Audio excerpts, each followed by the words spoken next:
Corona संक्रमण को लेकर वर्तमान स्थिति के संबंध में राज्य सरकार द्वारा लगातार सभी आवश्यक कार्रवाई की जा रही है और कल कैबिनेट में जो औद्योगिक नीति में संशोधन को मंजूरी दी गई, उसके कुछ प्रावधान मैं फिर से बता देता हूं आप लोगों को।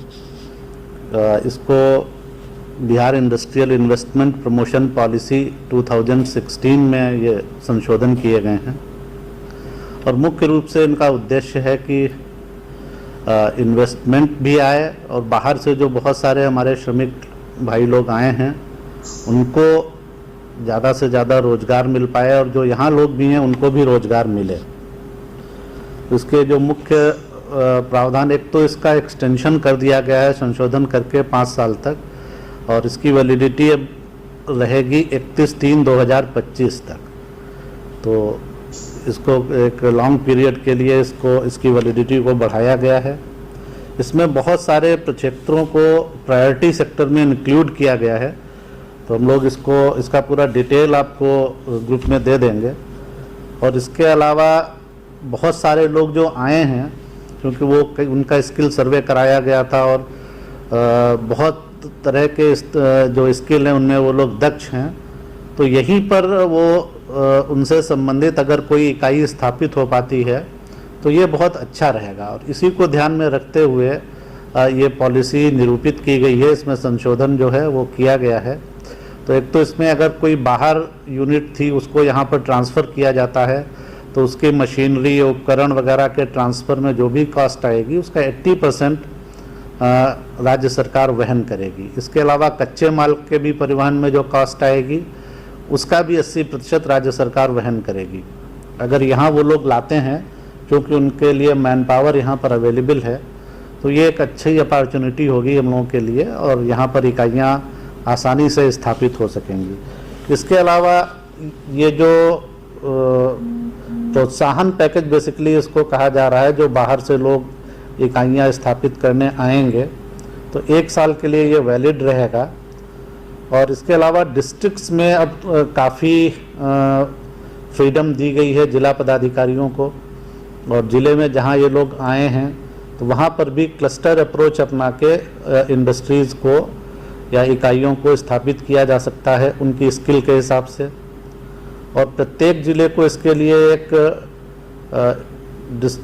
इनोवेशन फंड कह सकते हैं या इनोवेशन स्कीम, उसके अंतर्गत राशि दी जा रही है। लगभग 50 लाख रुपए की राशि अभी प्रत्येक ज़िले को दी गई है और इसमें एक इकाई के लिए अधिकतम 10 लाख अनुमान है, यानी कम से कम 5 ऐसी इकाइयाँ इस्टेब्लिश हो सकती हैं जिसको जिलाधिकारी अपने जो टीम के माध्यम से और जो स्किल सर्वे हुआ है उसके अनुसार इनको स्थापित करने में वो कार्रवाई कर सकते हैं। इसके अलावा जो राज्य के जितने PSUs हैं, निगम निकाय हैं, निगम निकाय के PSUs कह रहे हैं, जितने PSUs हैं उन सबको जिम्मेदारी दी गई है और उन्हें डिस्ट्रिक्ट्स बांट दिए गए हैं कि कम से कम हर डिस्ट्रिक्ट में 2 इकाइयाँ ऐसी लगें और उनको जॉइंट वेंचर के लिए भी परमिट किया गया है जो राज्य के PSUs हैं। तो ये भी एक बड़ा कदम है और इससे राज्य में औद्योगिक इकाइयाँ लगाने में और उनको वो 3 साल तक सपोर्ट भी किया जाएगा संबंधित PSUs के द्वारा क्लस्टर्स को इस तरह के।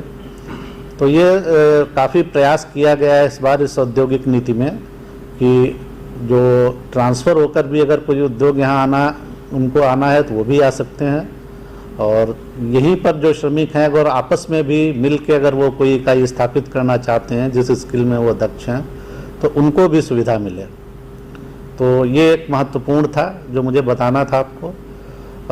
2 चीज़ केवल और फिगर में बताऊंगा। एक तो राशन कार्ड का वितरण अब तेज़ी से प्रारंभ हो गया है।